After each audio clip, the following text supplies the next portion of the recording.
ஆன்மீக உறவுகள் அனைவருக்கும் என் அன்பான வணக்கங்கள். இன்றைக்கி நம்ம பார்க்க போகிற பதிவு குரு பெயர்ச்சி அன்னைக்கு சொல்ல வேண்டிய மந்திரத்தை தான் இன்றைக்கி பார்க்க போகிறோம். குரு பார்க்கின் கோடி நன்மை அப்படின்னு சொல்லுவாங்க.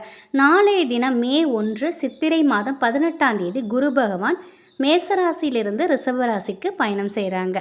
இந்த பயிற்சி அனைத்து ராசினருக்கும் பலவித மாற்றங்களை ஏற்படுத்த போகுது. அது சில ராசிக்கு நற்பலனையும் கொடுக்கும், சில பேருக்கு கெடுபலனை கொடுக்கும்.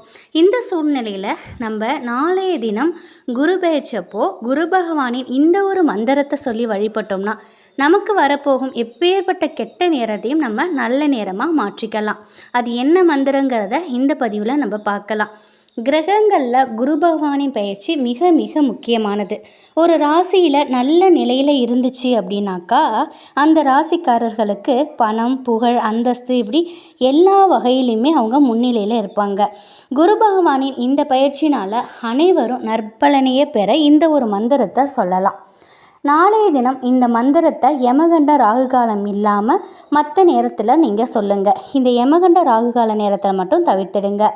முதல்ல உங்கள் வீட்டு பூஜை அறையை சுத்தம் செஞ்சு ஒரு தீபம் ஏற்றி உங்களுடைய குல தெய்வத்தை நல்லா மனசார நீங்கள் வணங்கிக்கோங்க. நல்ல மனம் கமழக்கூடிய ஊதுபத்திகளை ஏற்றி மஞ்சள் நிற பூக்களை கையில் வச்சுக்கோங்க. இந்த மஞ்சள் நிற பூக்களை உங்கள் பூஜை அறையில் இருக்கக்கூடிய ஒவ்வொரு சாமி படத்திற்கும் நீங்கள் ஒரு பூவாக வைங்க. இந்த மந்திரத்தை நீங்கள் சொல்லிக்கிட்டே நீங்கள் வைக்கலாம். இதை சொல்லும்போது குரு பகவானை மனசார நினச்சிக்கோங்க. இந்த மந்திரத்தை குறைஞ்சது 108 முறை சொல்கிறது ரொம்ப ரொம்ப நல்லதுங்க. 108 முறை சொல்லுங்கள். பூஜை அறையில் உள்ள படங்களுக்கு பூக்களை வச்சதுக்கப்புறம் மீதி உள்ள பூக்களை உங்கள் கையில் வச்சு பூஜை அறையில் உட்காந்துக்கோங்க.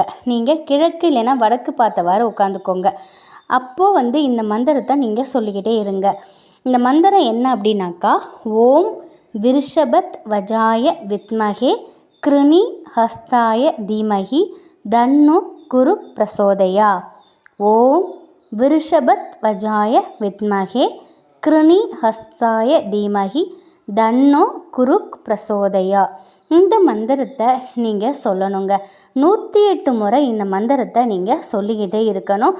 அதுக்கப்புறம் நீங்கள் கற்பூர தீபாராதனை காட்டி குரு பகவானை மனசார வேண்டி ஏதாவது எளிமையான நைவேத்தியத்தை வச்சு நீங்கள் படைச்சிட்டு உங்கள் பூஜையை நிறைவு செஞ்சுக்கோங்க. உங்களால் முடிந்தால் நாளைய தினம் கொண்டக்கடலை இருக்குது பார்த்தீங்களா, அதை நீங்கள் வேக வச்சு குரு பகவானுக்கு நெய்வேத்தியமாக வைத்து நீங்களும் சாப்பிட்டு வீட்டில் உள்ளவங்களுக்கும் கொடுத்து அக்கம் பக்கத்தில் உள்ளவங்களுக்கும் கொடுங்க.